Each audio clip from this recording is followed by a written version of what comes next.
असम राज्य को देश और दुनिया के सामने एक नई पहचान दिलाने वाली देश की आराध्या मां भगवती कामाख्या देवी को कोटि कोटि नमन करते हुए आप सभी का हृदय से अभिनंदन करता हूं।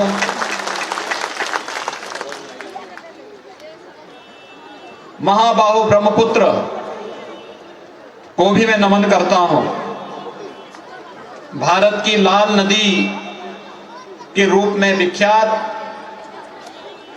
असम के सुख दुख, उम्मीद, आकांक्षाओं, समृद्धि की प्रतीक, जीवन की सच्चाई की संवाहक ब्रह्मपुत्र नदी, जिसके बारे में भारत रत्न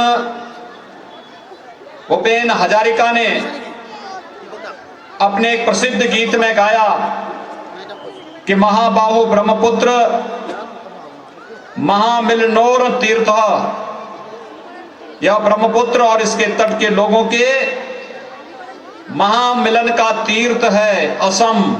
और इसलिए मैं असम की धरती पर आप सभी लोगों का हृदय से अभिनंदन करता हूं, स्वागत करता हूं। भाइयों बहनों, एक ऐसे दूरदर्शी महापुरुष थे जिन्होंने भारत के अंदर सांस्कृतिक राष्ट्रवाद की अलख जगाते हुए घुसपैठ की समस्या के बारे में देश का ध्यान आकर्षित करने का काम किया था। और इसीलिए शंकरदेव को कांग्रेस ने कभी मान्यता नहीं दी। और कांग्रेस मान्यता देती भी कैसे? कांग्रेस के साथ तुष्टीकरण की नीति जो जुड़ी हुई थी, आज भी आप देख रहे होंगे असम अगर विकास के पैमाने पर पिछड़ा है, इसके पीछे कांग्रेस है। कांग्रेस की कुटिल नीतियां हैं, क्योंकि कांग्रेस कभी विकास की पक्षधर नहीं रही।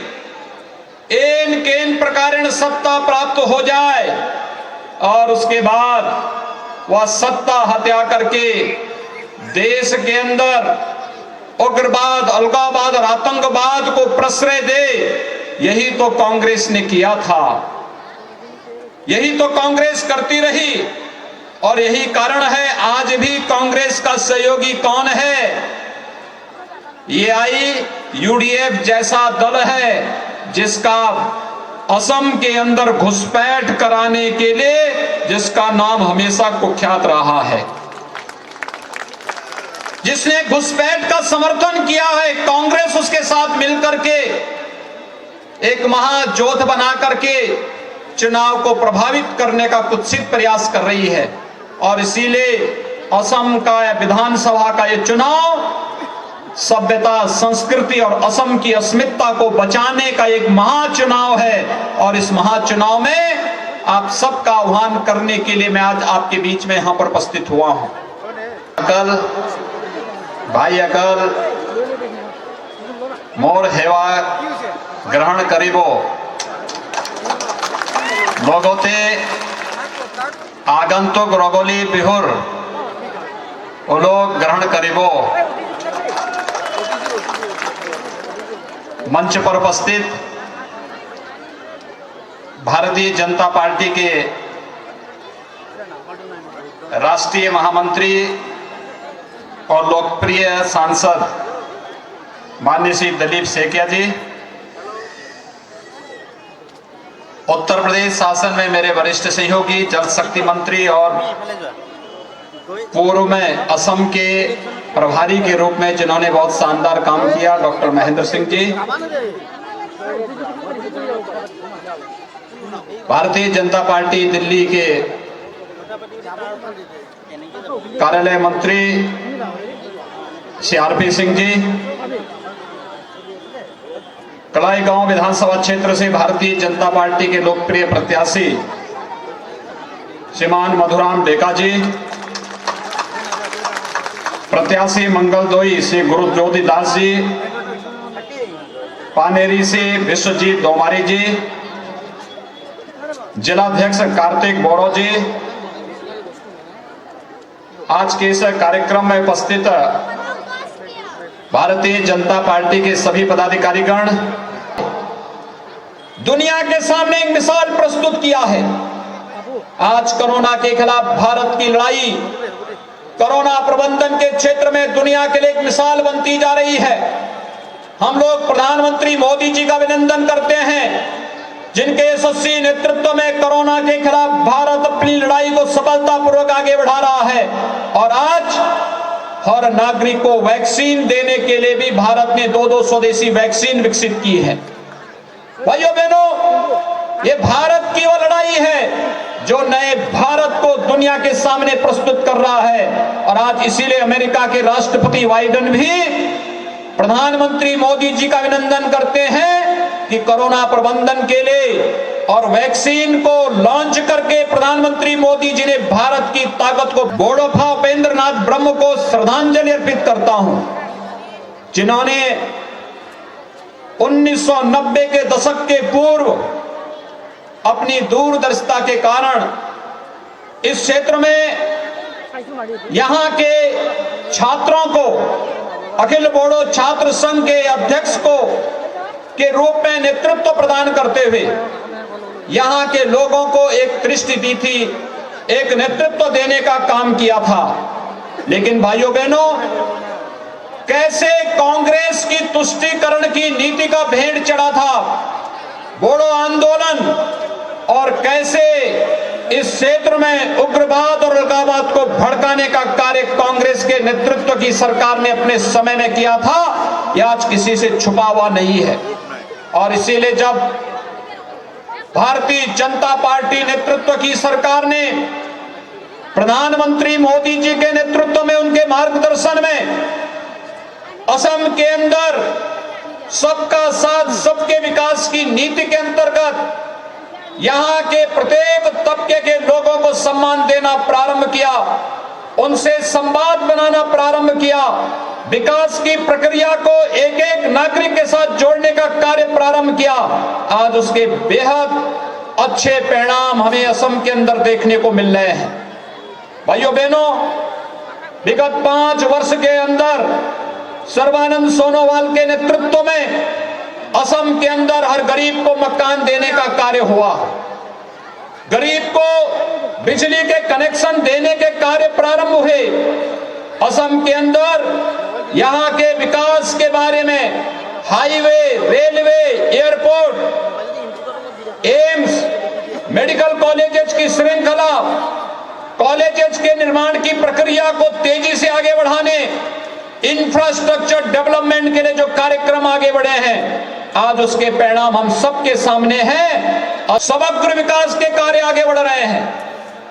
तेजी के साथ भारत दुनिया की एक महाताकत बन रहा है, और न केवल गरीबों के कल्याण के लिए, गांवों के विकास के लिए, नौजवानों के उत्थान के लिए, नारी के सम्मान के लिए जब कार्य हो रहे हैं, उसके साथ ही अगर कोई भारत की सभ्यता और संस्कृति को नुकसान पहुंचाने का कार्य करेगा तो उसको किस रूप में मुंह तोड़ जवाब देना है, और भारत की सुरक्षा में भी सेंध लगाने का कार्य करेगा तो उसका जवाब कैसे दिया जाना चाहिए। आपने एयर स्ट्राइक और सर्जिकल स्ट्राइक के माध्यम से पाकिस्तान के अंदर घुस करके जब भारत के बहादुर जवान पाकिस्तान को मुंह तोड़ जवाब देते हैं, भारत के शौर्य पराक्रम का और लोहा भी आपने देखा होगा कैसे दुनिया ने उसको स्वीकारा है।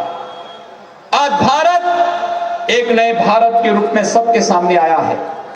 याद करिए, बंगाल की धरती पर पैदा हुए थे डॉक्टर श्यामा प्रसाद मुखर्जी, भारतीय जनसंघ के प्रथम अध्यक्ष बने, और 1952 में जब देश के संविधान में कांग्रेस ने आतंकवाद की पर्याय धारा 370 को जोड़ करके देश की सुरक्षा के साथ खिलवाड़ करना प्रारंभ किया था, तब देश को चेताने का काम डॉक्टर श्यामा प्रसाद मुखर्जी ने किया था और देश को एक नारा दिया था, एक देश में 2 विधान, 2 प्रधान और 2 निशान नहीं चलेंगे, नहीं चलेंगे के नारा देकर स्लोगन देश को दिया था।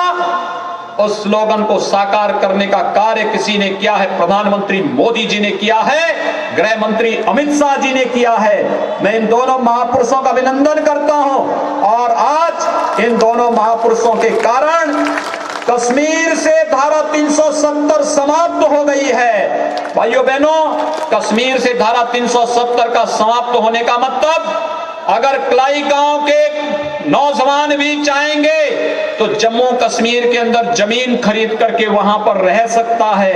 यह अधिकार प्रधानमंत्री मोदी जी ने आपको भी दे दिया है। यह अधिकार प्रधानमंत्री मोदी जी ने भी आपको दे दिया है। आपने देखा होगा 3 तलाक के नाम पर, ट्रिपल तलाक के नाम पर मुस्लिम महिलाओं के साथ अन्याय होता था। 3 तलाक को हमेशा के लिए प्रतिबंधित करने का कार्य भी प्रधानमंत्री मोदी जी ने कर दिया है। और भाइयों बहनों, जब हम लोग चुनाव में आते थे, आज प्रातः काल मुझे मां कामाख्या का दर्शन करने का सौभाग्य प्राप्त हुआ और जब मैं मंदिर परिसर में गया, सैकड़ों की संख्या में श्रद्धालुजन एकत्र थे। बच्चे थे, युवा थे, महिलाएं थी, बुजुर्ग थे, हर तबके के लोग थे और सबके मुंह पर मां कामाख्या का जय जयकार के नारे तो लग ही रहे थे, लेकिन वहां एक और नारा लग रहा था। और जैसे उन्होंने मुझे देखा, उन्होंने मेरे सामने आह्वान किया, जय श्री राम का, जय श्री राम का नारा लगा रहे थे। राम भारत की सभ्यता और संस्कृति है। राम भारत के श्वास श्वास में, रोम रोम में रमे हैं। राम के बगैर भारत का कोई काम हो नहीं सकता है और राम पर भारत का प्रत्येक जनमानस गौरव की अनुभूति करता है। भगवान राम का भव्य मंदिर निर्माण का हमारा सपना 500 वर्षों का था। हम आभारी हैं प्रधानमंत्री मोदी जी के, जिनके नेतृत्व में आज अयोध्या में भगवान राम का भव्य मंदिर निर्माण का कार्य युद्ध स्तर पर प्रारंभ हो चुका है। और भाइयों बहनों, मैं आप सबका आह्वान करूंगा, भगवान राम का भव्य मंदिर का निर्माण होने दीजिए। मैं आप सबका भी आह्वान करूंगा, आप भी अयोध्या में पधारिए। भगवान राम की भव्य मंदिर में रामलला का दर्शन करने के लिए अयोध्या में आप भी पधारिए।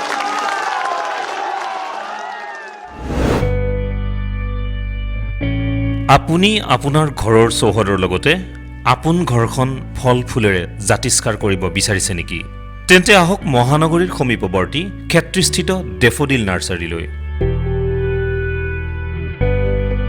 য'ৰ পৰা আপোনালোকে সংগ্ৰহ কৰিব পাৰিব সমগ্ৰ উত্তৰ পূৰ্বাঞ্চলৰ লগতে দেশ বিদেশৰ ফল ফুল আৰু অৰ্কিডৰ ভিন্ন প্ৰজাতি।